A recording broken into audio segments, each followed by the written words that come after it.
परशुराम चरित। पुराने समय में आप दत्तात्रेय नाम से अत्रि का पुत्र बनकर अनुसुईया से पैदा हुए थे। फिर शिष्यों के हट से ऊब कर दत्तात्रेय रूप आप पत्नी के साथ इधर उधर स्वच्छंद घूमते रहे। बीच में परम भक्त हेय राजा कार्तवीर्य अर्जुन ने आपको देखा और आपने उन्हें अष्टैश्वर्य आदि के साथ साथ अंत में अपने हाथों मृत्यु का वर भी दे दिया। उन दिनों भूमंडल के सभी राजकुल ब्राह्मण वेदों के शत्रु बन गए थे। वे भूमि के भार रूप थे और अर्जुन की शक्ति से ही उन दिनों कुछ दबे हुए थे। हे हरि, आपने उन समस्त राजकुलों का नाश करने तथा अर्जुन को जो वर दिया था उसे सत्य प्रमाणित करने के लिए भृगु वंश में जमदग्नि का रेणुका में सबसे छोटा पुत्र बनकर राम नाम से अवतार लिया। आप अपने माता पिता को बड़ा हर्ष देते थे। 14 वर्ष की आयु में ही आपने सभी वेदों को पढ़कर आत्मसात कर लिया था। किसी दिन गंधर्व राजा चित्ररथ में माता को थोड़ी आसक्ति हुई, तब पिता उसके प्रति क्रोधाकांत हुए और आपने उनकी आज्ञा से अपनी माता को पिता के आदेश का तिरस्कार करने वाले भाइयों समेत मार डाला। फिर जब पिता शांत हो गए तब आपने ऐसा वर प्राप्त किया जिससे उन सब का पुनः जीवन लाभ हो गया। माता ने भी आपको वर दे दिया।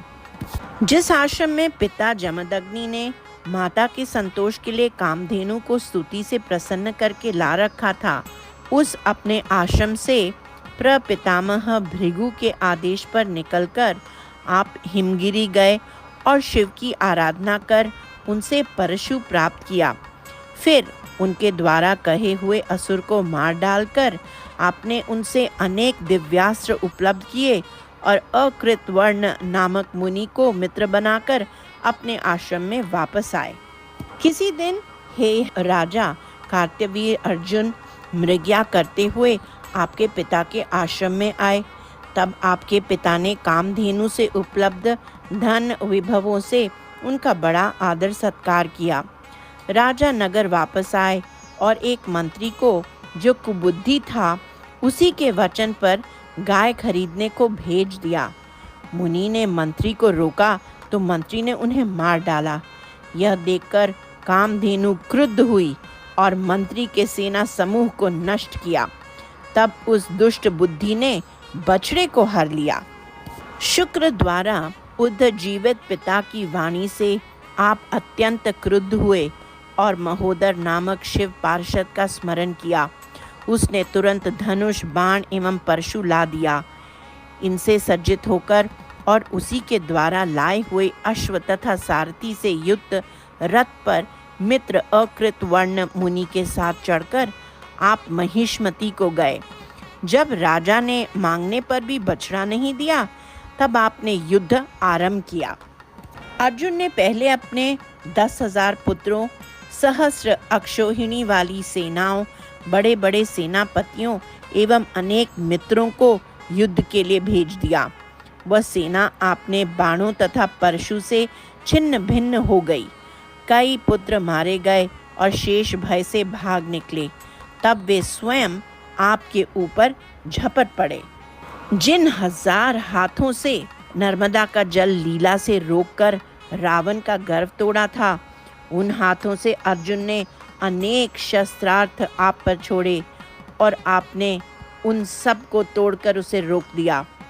तब उसने आप पर वैष्णव विष्णु से प्राप्त चक्र चला दिया। वह भी विफल निकला तो उसने आपको विष्णु जान लिया और आपका ध्यान किया। आपने उसके सभी हाथों दोषों को काटकर उसे मार डाला और उसने आपके परम पद वैकुंठ को प्राप्त किया। फिर अर्जुन के पुत्रों ने बड़े क्रोध से आपके पिता को मार डाला। जिसने दुखी हो रेणुका छाती पीटते हुए रोती रही। यह देखकर आपने कठोर प्रतिज्ञा की, क्षत्रियों के सर्वनाश की और ध्यान मात्र से लाए हुए प्राप्त रथ तथा आयुधों से लेस होकर सभी देशों एवं दिशाओं के विप्रद्रोही क्षत्रियों को अस्त्रों तथा परशु के अंत कर दिया तथा भूमि को क्षत्रियहीन बना दिया। आपने अपने पिता को पुनर्जीवित किया, राजाओं के समूह को 21 बार जीत लिया और समंत पंचक नामक प्रदेश में बने रक्त के तीर्थ सरों में पितरों का तर्पण किया। फिर यज्ञ में दीक्षित होकर सारी भूमि कश्यप आदि ऋत्विक ब्राह्मणों को दान में दे दी और साल्व के साथ युद्ध किया। तभी सनक आदि ब्रह्मपुत्रों ने आकर कहा कि इसे कृष्ण मार डालेगा और आपको उस युद्ध से विरत कर दिया। हे भृगुपते गुरुवायुरपुरेश, आपने फिर हथियार छोड़ दिए और महेंद्र पर्वत पर तपस्या करने लगे। तब देखा कि समुद्र ने गोकर्ण पर्यंत भूमि को डुबा दिया है। तापसों ने उसके उद्धार के लिए आपसे प्रार्थना की।